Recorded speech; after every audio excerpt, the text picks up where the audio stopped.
Dengarkan baik-baik. Hanya Perjanjian Lama adalah Kristen. Padahal secara sejarah dan Perjanjian Lama atau Tanakh adalah kitab suci agama Yahudi.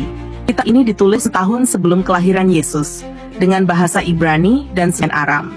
Isinya menceritakan hukum Taurat, kisah para nabi, sejarah bangsa Israel, serta puisi dan hikmah kehidupan.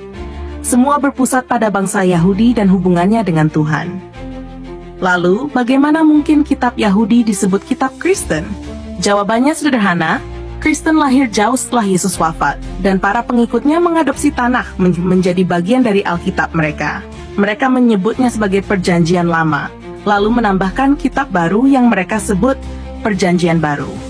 Masalahnya, orang Kristen sering mengklaim bahwa Perjanjian Lama penuh dengan nubuat tentang Yesus.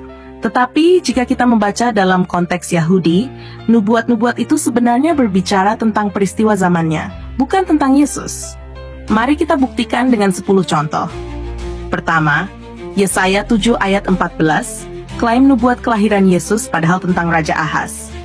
Kedua, Yesaya 9 ayat 6, disebut tentang Yesus padahal tentang Raja Hizkia. Ketiga, Mikha 5 ayat 2, disebut nubuat Bethlehem, padahal tentang pemimpin Israel melawan Asyur. Keempat, Mazmur 22 diklaim penyaliban Yesus padahal doa Daud. Kelima, Mazmur 110 dianggap tentang Yesus, padahal nyanyian untuk Raja Israel. Keenam, Yesaya 53 diklaim Yesus sebagai hamba yang menderita, padahal tentang bangsa Israel. Ketujuh, Zakaria 9 ayat 9, Yesus naik keledai, padahal nubuat tentang Zorobabel. Kedelapan, Hosea 11 ayat 1, dipaksakan untuk Yesus keluar dari Mesir, padahal tentang Israel di zaman Musa. Kesembilan, Yeremia 31 ayat 15, disebut nubuat pembunuhan bayi, padahal tentang pembuangan ke Babel. Kesepuluh, Yesaya 61, Yesus klaim nubuat itu tentang dirinya, padahal tentang nabi-nabi yang menghibur Israel. Semua jelas, nubuat itu bukan tentang Yesus. Dan disinilah letak masalah besarnya.